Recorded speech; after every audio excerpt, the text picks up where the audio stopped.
ఎప్పుడు వండేలా కాకుండా డిఫరెంట్గా ట్రై చేశాను ఈ చికెన్ని. చాలా టేస్టీగా వచ్చింది. దీనికి కావాల్సిన ఇంగ్రీడియంట్స్ అండ్ ప్రాసెస్ ఎలాగో మీకు చూపిస్తాను, చూసేయండి. ఫస్ట్ అయితే ఒక హాఫ్ కిలో చికెన్ తీసుకున్నాను. దాంట్లోకి కొన్ని క్యాష్యూస్, అలాగే కొన్ని వెల్లుల్లిపాయలు తొక్క వలిచేసి ఉండాలి, కొన్ని పచ్చిమిరపకాయలు, జీలకర్ర అండ్ కొత్తిమీర. ఇవన్నీ కూడా మనం హాఫ్ కిలోకి తీసుకుంటున్నాము. అదే కిలోకి అయితే దీన్ని డబుల్ చేయాలన్నమాట.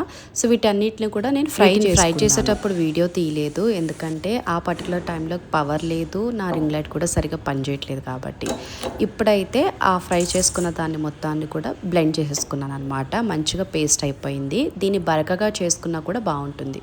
ఇప్పుడు మనం చికెన్ని మ్యారినేషన్ చేసే బౌల్లోకి ట్రాన్స్ఫర్ చేసేసుకొని అందులోకి పేస్ట్ అంతా వేసేసి అలాగే కొంచెం పెరుగు వేసుకోవాలి. ఇప్పుడు దీని అంతటిని నీట్గా కలుపుకొని ఒక హాఫ్ అన్ అవర్ వరకు పక్కన పెట్టేసుకోవాలన్నమాట.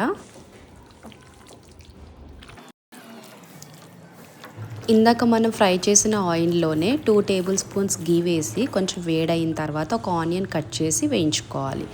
ఇప్పుడు మనం మ్యారినేషన్ చేసుకున్న చికెన్ని బయటకు తీసి ఇందులోకి ట్రాన్స్ఫర్ చేసేసుకోవాలన్నమాట. ఇంక ఇది ఉడకడానికి సేమ్ మ్యారినేషన్ చేసిన బౌల్లోనే కొన్ని వాటర్ వేసి తిప్పి ఇందులోకి వేసేయండి. ఇంకా అది ఉడుకుతూ ఉంటుంది కొన్ని వాటర్ యాడ్ చేస్తే. సో ముక్క సాఫ్ట్ అయిన తర్వాత ఇందులోకి ధనియాల పొడి, జీలకర్ర పొడి, మిరియాల పొడి, అలాగే గరం మసాలా ఇవన్నీ కూడా కొంచెం కొంచెంగానే వేసుకోవాలి, ఎక్కువ వేసుకుంటే అస్సలు బాగోదు. ఇవన్నీ వేసి కొంచెం ఫ్రై చేస్తే ఈ టెక్స్చర్ వస్తుంది. నాకు ఈ టెక్స్చర్ నచ్చి నేను దించేసుకున్నాను. మీకు కొంచెం దగ్గరికి రావాలంటే కూడా అవ్వనివ్వచ్చు, నో ప్రాబ్లం. ఇప్పుడు దీన్ని వెంటనే డిష్ అవుట్ చేసుకోవాలి, ఎందుకంటే మనం పేస్ట్ వేసాం కదా, తొందరగా అడుగంటుతుంది. దీంట్లోకి హీరో ఆఫ్ ద ఇంగ్రీడియంట్ ఇదే. అందరూ క్రీమ్ వేస్తారు కదా, క్రీమ్ లేనప్పుడు ఇలా మిగడ వేసుకున్నా కూడా చాలా కమ్మగా, చాలా టేస్టీగా ఉంటుంది. సో ఈ చికెన్ చాలా చాలా బాగుంది, మీరు కూడా ట్రై చేయండి.